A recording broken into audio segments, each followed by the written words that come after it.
ನಮಸ್ಕಾರ. ನಮ್ಮೆಲ್ಲರ ಬದುಕು ಒಂದು ಆರ್ಥಿಕ ಪಯಣ ಇದ್ದಾಗೆ.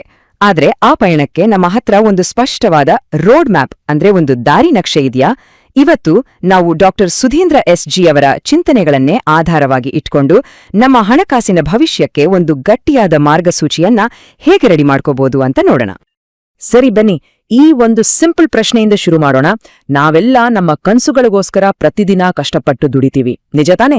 ಆದ್ರೆ ನಾವು ಸಂಪಾದನೆ ಮಾಡಿದ ಹಣ ಅಷ್ಟೇ ಶ್ರಮದಿಂದ ನಮ್ಮ ಭವಿಷ್ಯಕ್ಕಾಗಿ ವಾಪಸ್ ದುಡಿತಾ ಇದೆಯಾ? ಈ ಪ್ರಶ್ನೆಗೆ ಉತ್ತರ ಹುಡುಕೋಕೆ ಸಹಾಯ ಮಾಡೋ ಒಂದು ಪವರ್ಫುಲ್ ಟೂಲ್ ಅದೇ ಹಣಕಾಸು ಯೋಜನೆ ಅಥವಾ ಫೈನಾನ್ಷಿಯಲ್ ಪ್ಲಾನಿಂಗ್. ಹಾಗಿದ್ರೆ ಈ ಫೈನಾನ್ಷಿಯಲ್ ಪ್ಲಾನಿಂಗ್ ಅಂದ್ರೆ ಏನು? ಅದೇನೋ ದೊಡ್ಡ ರಾಕೆಟ್ ಸೈನ್ಸಾ? ಖಂಡಿತ ಅಲ್ಲ. ಸರಳವಾಗಿ ಹೇಳ್ಬೇಕು ಅಂದ್ರೆ ಒಂದು ಸ್ವಂತ ಮನೆ ಕಟ್ಟಬೇಕು ಅನ್ನೋ ಆಸೆ ಇರ್ಬೋದು, ಅಥವಾ ಮಕ್ಕಳಿಗೆ ಒಳ್ಳೆ ಎಜುಕೇಶನ್ ಕೊಡಿಸ್ಬೇಕು ಅನ್ನೋ ಗುರಿ ಇರ್ಬೋದು. ಈ ತರಹದ ನಮ್ಮ ಗುರಿಗಳನ್ನ ಗುರುತಿಸಿ ಅದನ್ನ ಸಾಧಿಸೋಕೆ ನಮ್ಮ ಹಣವನ್ನ ಒಂದು ಸಿಸ್ಟಮ್ಯಾಟಿಕ್ ಆಗಿ ಮ್ಯಾನೇಜ್ ಮಾಡೋದೇ ಹಣಕಾಸು ಯೋಜನೆ. ಅಂದ್ರೆ ನಮ್ಮ ಕನಸುಗಳಿಗೆ ಒಂದು ಆಕ್ಷನ್ ಪ್ಲಾನ್ ಕೊಡೋದು. ಓಕೆ, ಹಾಗಾದ್ರೆ ನಮ್ಮ ಹಣಕ್ಕಾಗಿ ಒಂದು ಮಾರ್ಗಸೂಚಿಯನ್ನ ರೂಪಿಸೋಣ ಬನ್ನಿ. ಮೊದಲ ಹೆಜ್ಜೆ ಇಡೋಣ.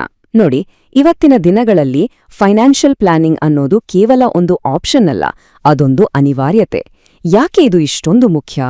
ಬನ್ನಿ ತಿಳ್ಕೊಳ್ಳೋಣ. ವಿಲಿಯಂ ಶೇಕ್ಸ್ಪಿಯರ್ ಹೇಳಿದ ಈ ಫೇಮಸ್ ಮಾತು ನಮ್ಮ ಆರ್ಥಿಕ ಜೀವನಕ್ಕೂ ಪರ್ಫೆಕ್ಟ್ ಆಗಿ ಮ್ಯಾಚ್ ಆಗತ್ತೆ. ಯೋಚನೆ ಮಾಡಿ, ನಾವೊಬ್ಬ ಸ್ಟೂಡೆಂಟ್ ಆಗಿರ್ತೀವಿ, ಆಮೇಲೆ ಕೆಲ್ಸಕ್ಕೆ ಸೇರಿ ದುಡಿಯೋಕ್ ಶುರು ಮಾಡ್ತೀವಿ, ಮದುವೆಯಾಗಿ ಸಂಗಾತಿಯಾಗ್ತೀವಿ, ಆಮೇಲೆ ಪೋಷಕರಾಗ್ತೀವಿ. ಹೀಗೆ ಲೈಫಿನ ಒಂದೊಂದು ಸ್ಟೇಜ್ನಲ್ಲೂ ನಮ್ಮ ಪಾತ್ರಗಳು ಬದಲಾಗ್ತಾನೇ ಇರುತ್ತೆ. ಅದೇ ರೀತಿ ನಮ್ಮ ಹಣಕಾಸಿನ ಅಗತ್ಯತೆಗಳು, ಜವಾಬ್ದಾರಿಗಳು ಕೂಡ ಬದಲಾಗ್ತಾನೆ ಹೋಗುತ್ತೆ. ಹಿಂದಿನ ಕಾಲದಲ್ಲಿ ಹೇಗಿತ್ತು?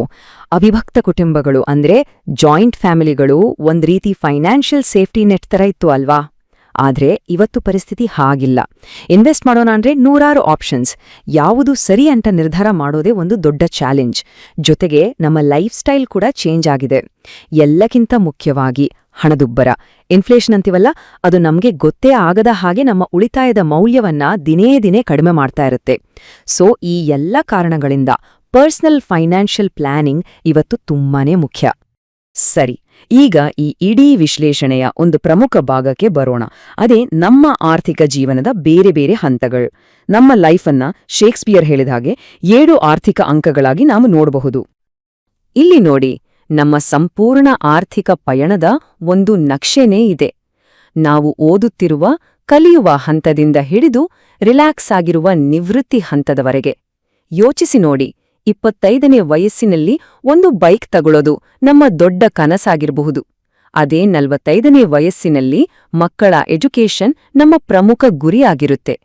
ಈ 7 ಹಂತಗಳಲ್ಲಿ ನಮ್ಮ ಆದ್ಯತೆಗಳು ಹೇಗೆಲ್ಲ ಬದಲಾಗುತ್ತೆ ಅಂತ ಈಗ ಸ್ವಲ್ಪ ಡೀಟೇಲ್ ಆಗಿ ನೋಡೋಣ ಬನ್ನಿ.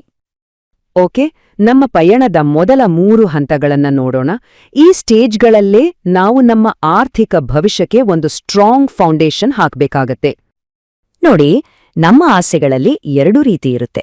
ಒಂದು ಶಾರ್ಟ್ ಟರ್ಮ್ ಗೋಲ್ಸ್, ಅಂದ್ರೆ ತಕ್ಷಣಕ್ಕೆ ಬೇಕು ಅನಿಸುವ ಒಂದು ಹೊಸ ಟಿವಿ ಅಥವಾ ಒಂದು ಫ್ಯಾಮಿಲಿ ಟ್ರಿಪ್. ಇನ್ನೊಂದು ಲಾಂಗ್ ಟರ್ಮ್ ಗೋಲ್ಸ್, ಅಂದ್ರೆ ಮಕ್ಕಳ ಹೈಯರ್ ಎಜುಕೇಷನ್, ಮನೆ ಕಟ್ಟೋದು ಅಥವಾ ನಮ್ಮ ರಿಟೈರ್ಮೆಂಟ್.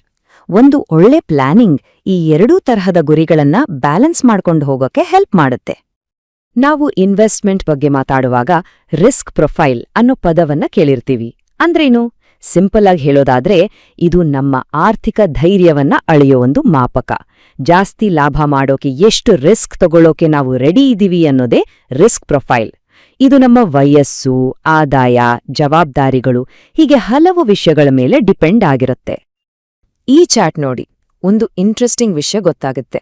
ನಾವು ಯಂಗ್ ಆಗಿದ್ದಾಗ, ಅಂದ್ರೆ ದುಡಿಯೋಕೆ ಶುರು ಮಾಡಿದ ಹೊಸ್ತರಲ್ಲಿ ಜವಾಬ್ದಾರಿಗಳು ಕಡಿಮೆ ಇರುತ್ತೆ. ಹಾಗಾಗಿ ಜಾಸ್ತಿ ರಿಸ್ಕ್ ತಗೊಳ್ಳೋ ಕೆಪಾಸಿಟಿ ಇರುತ್ತೆ.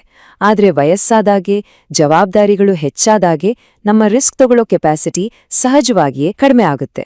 ರಿಟೈರ್ಮೆಂಟ್ ಟೈಮ್ನಲ್ಲಿ ನಮ್ಮ ಗುರಿ ದುಡ್ಡನ್ನ ಬೆಳೆಸೋದಕ್ಕಿಂತ ಹೆಚ್ಚಾಗಿ ಇರೋ ದುಡ್ಡನ್ನ ಕಾಪಾಡಿಕೊಳ್ಳೋದಾಗಿರುತ್ತೆ.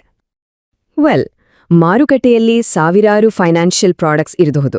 ಆದರೆ ಅವೆಲ್ಲವನ್ನೂ ನಾವು 3 ಬೇಸಿಕ್ ಅಗತ್ಯಗಳಾಗಿ ವಿಂಗಡಿಸಬಹುದು.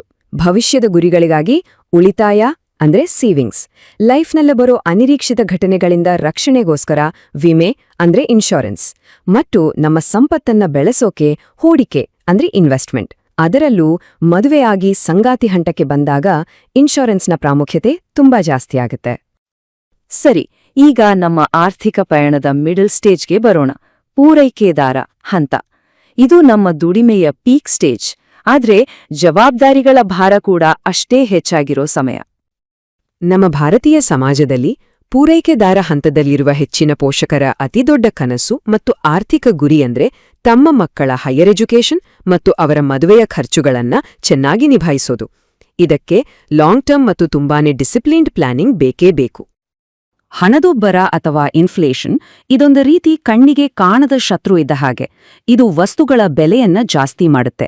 ಅಂದ್ರೆ ನಮ್ಮ ಕೈಯಲ್ಲಿರೋ ದುಡ್ಡಿನ ಮೌಲ್ಯ ಅದರ ಪರ್ಚೇಸಿಂಗ್ ಪವರ್ ಅನ್ನ ಕಡಿಮೆ ಮಾಡುತ್ತೆ. ಇವತ್ತು 100 ರೂಪಾಯಿಗೆ ಏನ್ ಸಿಗುತ್ತೋ ಕೆಲವು ವರ್ಷಗಳ ನಂತರ ಅದೇ 100 ರೂಪಾಯಿಗೆ ಅದು ಸಿಗಲ್ಲ.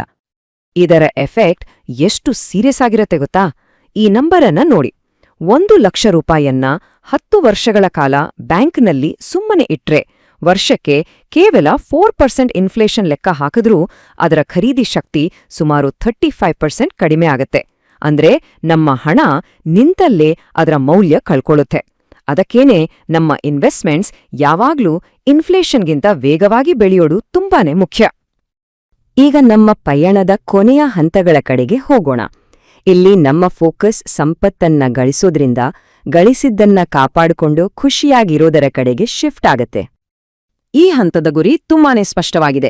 ಇಷ್ಟು ವರ್ಷ ಕಷ್ಟಪಟ್ಟು ಕಟ್ಟಿದ ಆರ್ಥಿಕ ಗೂಡಿನಿಂದ, ಅಂದ್ರೆ ನಮ್ಮ ಸೇವಿಂಗ್ಸಿಂದ, ಯಾರನ್ನೂ ಡಿಪೆಂಡ್ ಆಗದೆ ಸ್ವಾಭಿಮಾನದಿಂದ, ಘನತೆಯಿಂದ ನಮ್ಮ ಜೀವನವನ್ನ ನಡೆಸೋದು.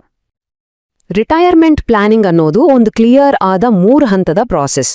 ಮೊದಲನೇದು ಸಂಚಯನ, ಅಂದ್ರೆ ಅಕ್ಯುಮ್ಯುಲೇಷನ್, ನಾವು ಕೆಲಸ ಮಾಡ್ತಿರುವಾಗ ನಿಧಿಯನ್ನ ಕೂಡ್ಸೋದು. ಎರಡನೆಯದು ಸಂರಕ್ಷಣೆ, ಅಂದ್ರೆ ಕನ್ಸರ್ವೇಷನ್, ರಿಟೈರ್ಮೆಂಟ್ಗೆ ಹತ್ರ ಬಂದಾಗ ಆ ದುಡ್ಡನ್ನ ರಕ್ಷಿಸೋದು. ಮತ್ತು ಮೂರನೆಯದು ವಿತರಣೆ, ಅಂದ್ರೆ ಡಿಸ್ಟ್ರಿಬ್ಯೂಷನ್, ರಿಟೈರ್ ಆದ್ಮೇಲೆ ಆ ನಿಧಿಯಿಂದ ನಮ್ಗೆ ರೆಗ್ಯುಲರ್ ಆಗಿ ಆದಾಯ ಬರೋ ಹಾಗೆ ಮಾಡ್ಕೊಳ್ಳೋದು. ಸರಿ, ಇಷ್ಟೆಲ್ಲ ತಿಳ್ಕೊಂಡ್ಮೇಲೆ ಒಂದು ನ್ಯಾಚುರಲ್ ಪ್ರಶ್ನೆ ಬರುತ್ತೆ. ಈ ಪಯಣವನ್ನ ಎಲ್ಲಿಂದ ಹೇಗೆ ಶುರು ಮಾಡಬೇಕು? ಬನ್ನಿ, ಅದಕ್ಕೆ ಕೆಲವು ಕ್ಲಿಯರ್ ಆದ ಉತ್ತರಗಳನ್ನ ನೋಡೋಣ. ಹಾಗಿದ್ರೆ ಫೈನಾನ್ಷಿಯಲ್ ಪ್ಲಾನಿಂಗ್ ಶುರು ಮಾಡೋಕೆ ಬೆಸ್ಟ್ ಟೈಮ್ ಯಾವುದು? ನಾಳೆನೂ ಅಲ್ಲ, ಮುಂದಿನ ವರ್ಷನೂ ಅಲ್ಲ.